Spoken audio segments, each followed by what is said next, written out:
Assalamualaikum warahmatullahi wabarakatuh. Perkenalkan nama saya Nadia dengan NIM terakhir 088. Pada kesempatan kali ini saya akan menjelaskan tentang misi dan strategi dakwah Rasulullah SAW di Madinah dan juga Piagam Madinah.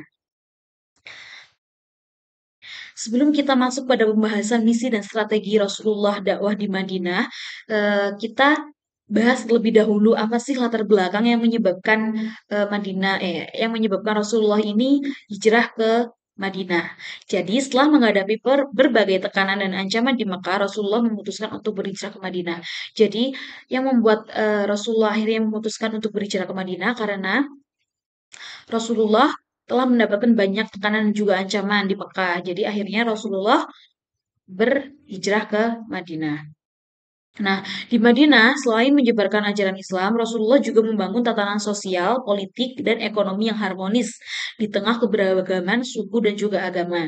Jadi, selain Rasulullah menyebarkan agama Islam, Rasulullah di Madinah juga membangun tatanan masyarakatnya. Jadi Rasulullah membuat masyarakat menjadi masyarakat yang harmonis, masyarakat yang adil, yang tentram, yang damai di tengah-tengah keberagaman suku dan juga agama.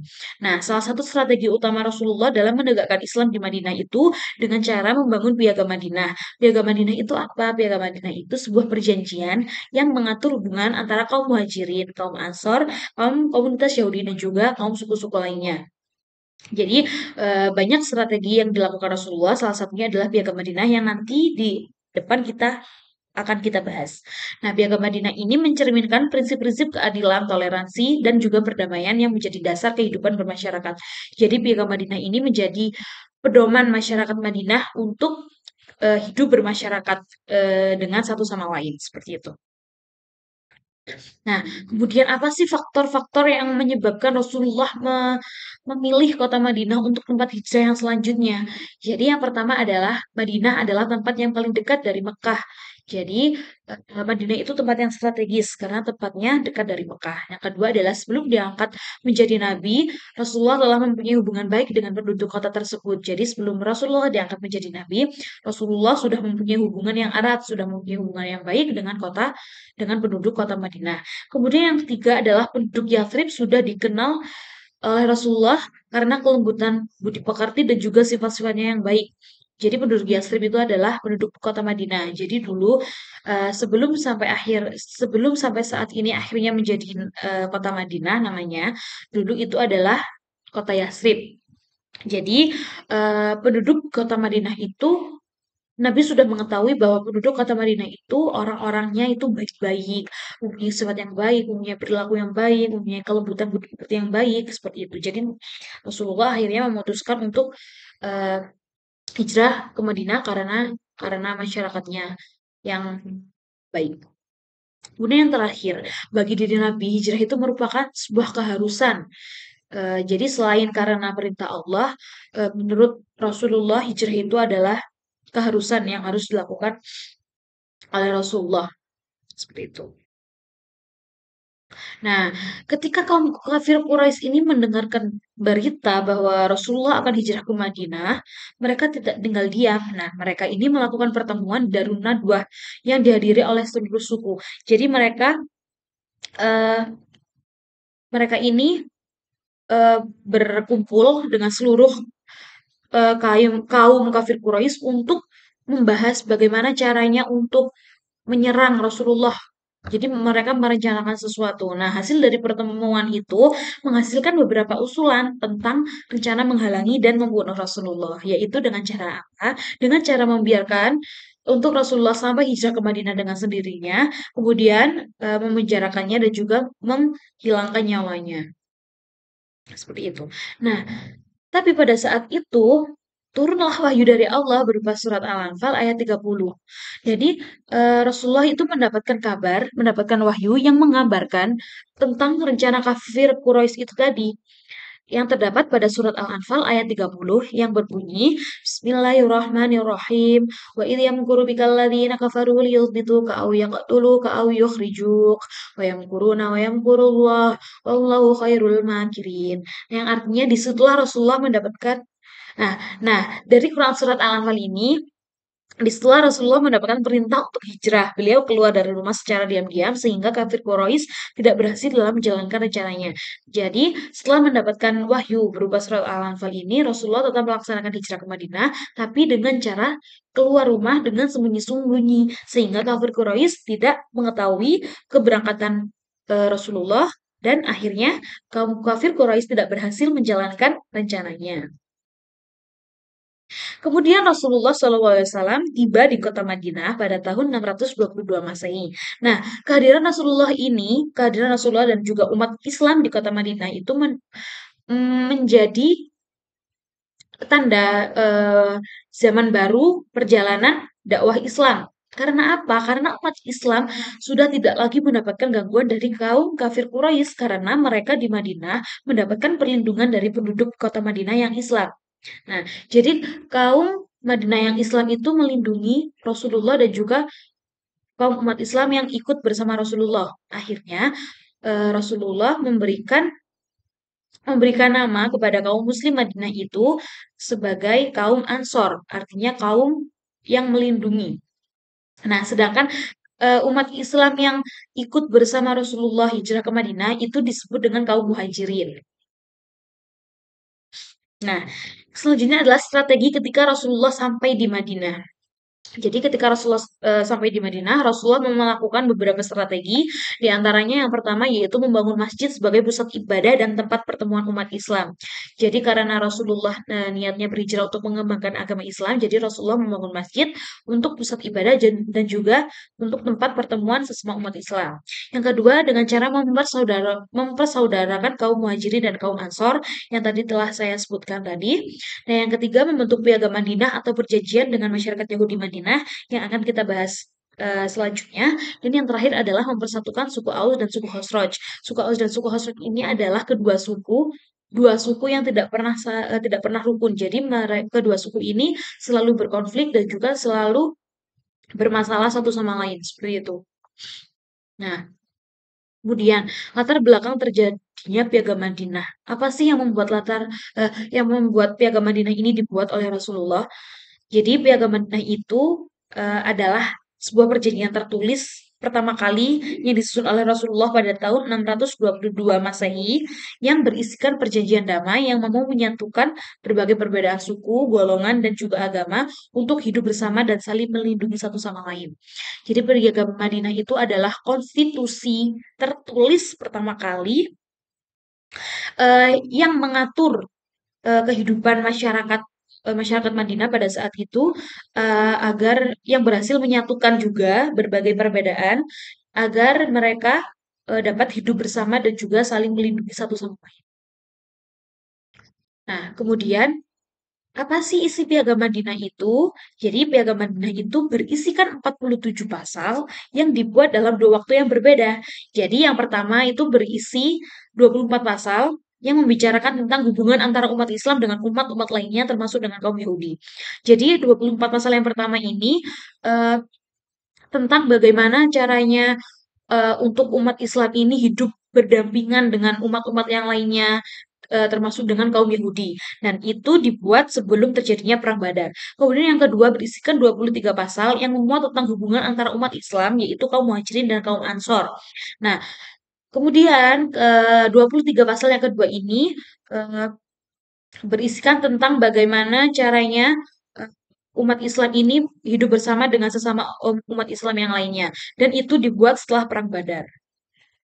Seperti itu. Nah, sebelum kedatangan Rasulullah ke kota Madinah itu, kondisi masyarakat Madinah itu beragam, beragam etnis, agama, dan juga budaya. Nah, di tengah-tengah keberagaman itu ada ketidakstabilan sosial akibat konflik antar suku. Nah, konflik antar suku ini suku-suku apa aja? Nah, kan di kota Madinah itu ada dua macam suku kan, ada suku-suku Arab dan juga komunitas Yahudi. Nah, suku-suku Arab ini terdiri dari dua suku besar yaitu suku Aus dan suku Khazraj yang tadi saya katakan mereka tidak pernah akur, mereka tidak pernah damai dan mereka selalu berkonflik dan yaitu suku Aus dan suku Khazraj yang selalu terlibat dalam peperangan dan juga ada komunitas-komunitas Yahudi yang terdiri dari Bani Koinuko, Bani Nadir dan juga Bani Quraidah. Nah, komunitas Yahudi ini juga mereka sering berkonflik. Jadi mereka semua tidak ada yang rukun satu. Nah, kemudian yang selanjutnya, ketika Rasulullah hijrah ke Madinah, beliau melihat adanya konflik-konflik tersebut itu semakin membesar. Nah, kemudian Rasulullah itu tidak bisa tinggal diam. Akhirnya Rasulullah mulai menyusun strategi bagaimana caranya untuk menghadapi konflik dan juga membangun masyarakat baru. Nah, di sisi lain, masyarakat Madinah itu sudah mulai capek karena mereka sering berkonflik. Jadi mereka sudah sadar bahwa dengan mereka terus berkonflik, mereka itu mengalami kerugian besar, karena mereka saling serang. Nah, akhirnya mereka sepakat untuk mencari pemimpin yang dapat mendamaikan mereka. Nah, akhirnya keinginan mereka itu terjawab dengan kehadiran Rasulullah kan di tengah-tengah mereka. Akhirnya mereka bersepakat menjadikan Rasulullah sebagai pemimpin yang dijadikan untuk mendamaikan mereka. Seperti itu. Nah, kemudian Rasulullah melakukan berbagai upaya, salah satunya dengan membangun sebuah komunitas kuat yang saling bekerja sama dalam membangun Islam dan mengembangkan kota Madinah. Nah, oleh karena itu, untuk membangun komunitas yang kuat, Rasulullah itu melakukan beberapa upaya dengan salah satunya adalah membentuk Piagam Madinah. Nah, jadi sebelum Rasulullah ini membentuk Piagam Madinah, sebelum Piagam Madinah ini ditulis, sebelumnya Rasulullah ini bermusyawarah dulu, mengajak seluruh masyarakat bermusyawarah dengan agar tidak ada simpang siur, agar tidak ada kesalahpahaman satu sama lain. Jadi Rasulullah bermusyawarah dengan seluruh masyarakat Madinah untuk merumuskan pokok-pokok pemikiran yang akan dijadikan undang-undang. Jadi biar clear semuanya, biar tahu, biar tidak ada kesalahpahaman. Nah, dibentuknya Piagam Madinah ini tujuannya untuk apa? Tujuannya untuk menyatukan perbedaan berbagai suku dan umat beragama di kota Madinah agar tercipta masyarakat yang adil, sejahtera dan juga damai. Jadi kan masyarakat Madinah kan berbeda-beda dan suka berkonflik. Nah, tujuannya untuk itu, untuk menyatukan mereka agar eh, mereka rukun, mereka damai, mereka menjadi masyarakat yang adil dan juga masyarakat yang sejahtera seperti itu. Nah, perjalanan dakwah Rasulullah di Madinah ini berjalan dengan baik karena apa? Karena masyarakat Madinah itu percaya kepada Rasulullah. Nah, masyarakat Madinah ini mempunyai kepercayaan eh, adanya kepercayaan masyarakat Madinah dengan berbagai aktivitas dan juga pemikiran Rasulullah. Jadi ada berbagai kepercayaan masyarakat Madinah ini yang sama dengan pemikiran-pemikiran Rasulullah. Jadi akhirnya mereka ini cocok seperti itu. Istilahnya mereka ini cocok. Nah, kemudian karena adanya Piagam Madinah, akhirnya Rasulullah mampu mempersatukan seluruh penduduk dalam naungan Islam. Nah, suku Aus dan suku Khosraj yang menjadi kelompok Ansor, yang suku Aus dan suku Khosraj tadi yang suka berkonflik, mereka akhirnya sudah tidak lagi berkonflik, mereka akhirnya damai dan mereka akhirnya bersatu menjadi kelompok Ansor. Kelompok Ansor tadi adalah kelompok kaum Muslim asli Madinah. Nah, kemudian kelompok Ansor dan kelompok Muhajirin ini juga bersatu menjadi kaum Muslim. Jadi mereka semuanya bersatu di dalam naungan Islam. Nah, terus bagaimana dengan kelompok Yahudi? Tenang. Jadi kelompok Yahudi masih ada. Nah, semua kelompok tadi itu telah menyetujui perjanjian dan tidak boleh membuat kesepakatan damai di luar perjanjian yang telah ditetapkan. Jadi seluruh masyarakat Madinah yang telah menyetujui perjanjian yang ada di Piagam Madinah itu tidak boleh membuat kesepakatan yang lainnya di luar perjanjian yang telah ditetapkan. Jadi harus tidak boleh membuat kesepakatan di luar perjanjian dan juga tanpa sepengetahuan tanpa seizin Rasulullah. Nah, kemudian ini kan tadi kan sudah kita bahas bahwa umat Islam sudah bersatu. Nah, bagaimana dengan kaum Yahudi? Kaum Yahudi tetap mendapatkan perlakuan yang sama oleh Rasulullah dan juga masyarakat lainnya. Jadi Rasulullah tetap memberikan perlindungan serta kesetaraan dalam aturan kehidupan bermasyarakat terhadap masyarakat Yahudi. Jadi semua oleh Rasulullah dilakukan dengan setara, dilakukan dengan sama. Cuman ada beberapa aja yang membedakan, ada beberapa aspek yang membedakan, yaitu cuman dari segi ibadah, yaitu arah kiblatnya terutama, dan juga dari segi sikap dan juga cara berpakaiannya seperti itu. Tapi di luar itu semuanya Rasulullah tetap memperlakukan sama, baik itu kaum Islam maupun kaum Yahudi. Nah, Piagam Madinah ini menjadi bukti bahwa Islam itu melindungi seluruh umat manusia, termasuk non-Muslim, karena Islam adalah rahmatan lil alamin. Jadi, itu tadi bukti bahwa Rasulullah tetap memperlakukan sama, baik itu Islam maupun kaum Yahudi, itu adalah bukti adanya Islam itu rahmatan lil alamin. Nah, Piagam Madinah ini membuat posisi Rasulullah semakin tinggi dan juga dihormati semua lapisan masyarakat. Karena Rasulullah telah berhasil menyatukan masyarakat, mendamaikan masyarakat, dan Islam semakin tersebar di kota Madinah. Akhirnya, eh, akhirnya pada saat itu Rasulullah semakin dihormati oleh semua masyarakat. Nah, apa aja sih pesan yang terkandung di dalam Piagam Madinah? Nah, jadi Piagam Madinah itu kan berkedudukan sebagai dasar hukum kan, dan juga konstitusi dalam mempersatukan semua golongan penduduk yang ada di Madinah. Nah, karena di dalamnya terdapat pesan-pesan yang mengatur jalannya aktivitas dakwah di bawah pimpinan Rasulullah. Nah, Piagam Madinah ini mengandung pesan-pesan eh, yang baik untuk masyarakat Madinah. Di antaranya yang pertama adalah pesan persatuan umat. Jadi dalam kenyataan sosial kan manusia itu hidup sebagai makhluk sosial kan selalu membutuhkan satu sama lain, hidup berkelompok.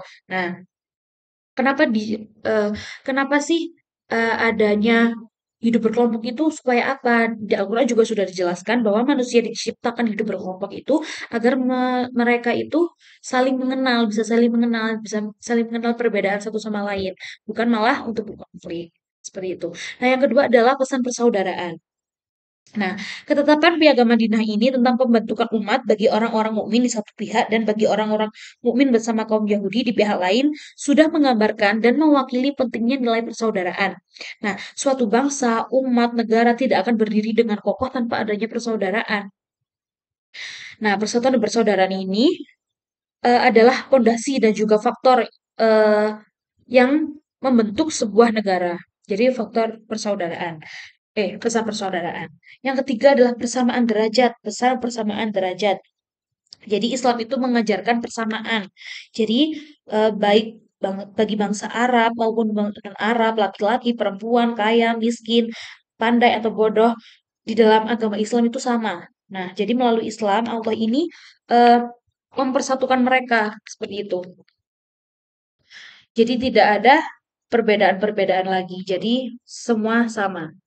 Nah, selanjutnya adalah pesan kebebasan. Jadi kebebasan itu dibutuhkan kan oleh setiap orang yang hidup di tengah-tengah masyarakat yang terdiri dari beraneka ragam bermacam-macam golongan. Nah, apabila kebebasan ini dihilangkan, maka yang terjadi adalah penindasan suatu golongan terhadap golongan lain. Jadi kalau tidak ada kebebasan, maka mereka akan saling menindas. Nah, kebebasan ini membuat setiap orang atau setiap golongan ini merasa terangkat eksistensinya dan juga merasa dihargai harkat kemanusiaannya di tengah-tengah kemajemukan umat. Kemudian selanjutnya adalah pesan kerukunan antar umat beragama. Nah, ketetapan kerukunan antar umat beragama ini adalah tindak lanjut dari ketetapan mengenai kebebasan beragama yang ada di dalam Piagam Madinah, yaitu untuk mengatur hubungan sosial dan politik di antara pemeluk-pemeluk agama. Jadi hubungan-hubungan yang dimaksud itu berkaitan dengan hubungan yang terjalin dalam bidang pertahanan dan keamanan, bidang kerjasama dalam urusan peperangan, dan juga dalam kehidupan bersosial. Nah, selanjutnya adalah pesan berbuat baik kepada tetangga. Jadi di Piagam Madinah ini Rasulullah mengajarkan untuk berbuat baik kepada tetangga seperti yang telah dicontohkan oleh Rasulullah dalam kehidupan sosialnya. Jadi, dalam lingkungan masyarakat Madinah maupun dalam hubungan bilateral dan kelompok-kelompok masyarakat yang bertetangga dengannya, yang dekat dan yang jauh, baik antara sesama muslim maupun antara yang non-muslim. Jadi, kita itu dalam Piagam Madinah ini dijelaskan bahwa harus baik terhadap tetangga, baik itu tetangga jauh atau tetangga dekat, baik itu tetangga yang muslim atau non-muslim, semua harus baik terhadap mereka, seperti itu. Kemudian adalah pesan tolong menolong. Jadi kepedulian orang mukmin berekonomi kuat membantu orang-orang berekonomi lemah itu akan menciptakan hubungan yang harmonis antara golongan kaya dan juga golongan yang miskin, sekaligus juga sebagai upaya untuk mengentaskan kemiskinan di lingkungan orang-orang mukmin sehingga komunitas mukmin menjadi kuat. Kemudian yang terakhir adalah pesan perdamaian. Nah, eh, uraian mengenai nilai-nilai yang telah disebutkan sebelumnya pada dasarnya itu menginginkan terjadinya perdamaian kan. di kalangan komunitas Islam dan juga perdamaian antara komunitas Islam dengan komunitas non-Islam. Nah,